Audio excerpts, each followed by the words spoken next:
You upload a video, you wait, you refresh YouTube Studio, and nothing happens. No impressions, no views, no momentum.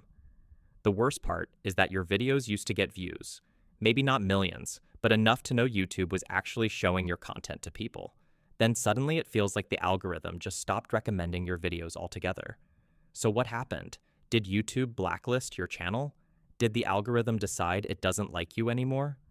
Not exactly, because in most cases, YouTube stops pushing videos for a handful of very specific reasons, and one of them is probably killing your channel right now without you even realizing it.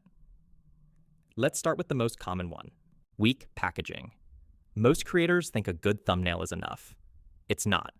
YouTube's job is simple: show a video to viewers and see how they respond. If your thumbnail gets people to click, but viewers leave after a few seconds, YouTube sees that as a bad experience. On the other hand, if your storytelling is incredible, but nobody clicks in the first place, YouTube never gets enough data to discover how good the video actually is. And then there's an even bigger problem. What if people simply don't care about the topic? You could have an amazing thumbnail, an amazing title, an amazing script. But if the audience has little interest in the subject, the video struggles anyway, which means YouTube isn't just evaluating your thumbnail or retention, it's evaluating the entire package: the topic, the title, the thumbnail, and the viewing experience after the click. But weak packaging isn't the only reason channels stop growing. Sometimes the problem is much deeper. You've stopped talking about what brought people to your channel in the first place. This happens all the time. Imagine someone subscribes because you teach YouTube growth strategies.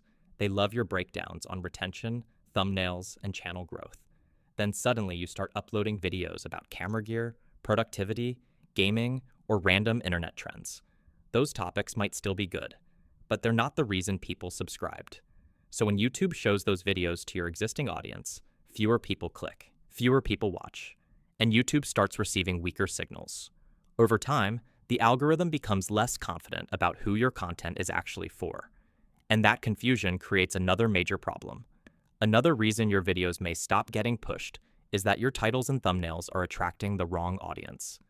A title like "How to Stay Consistent" could appeal to fitness, productivity, business, or self-improvement audiences.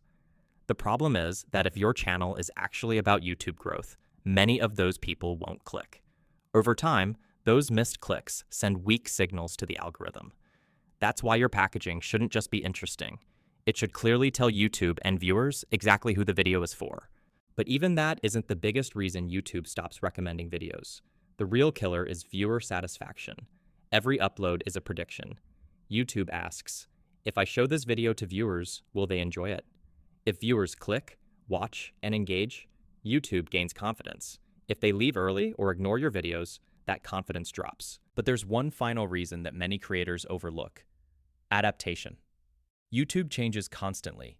Audience interests shift. Formats evolve. Expectations change. The creators who keep growing aren't always the smartest. They're often the ones who adapt the fastest. So before blaming the algorithm, ask yourself, are viewers actually satisfied when they click? Because channels don't stop growing because YouTube stopped recommending them. They stopped growing because YouTube stopped getting enough positive signals to keep recommending them. And if you made it this far, thanks for watching. I'll see you in the next one.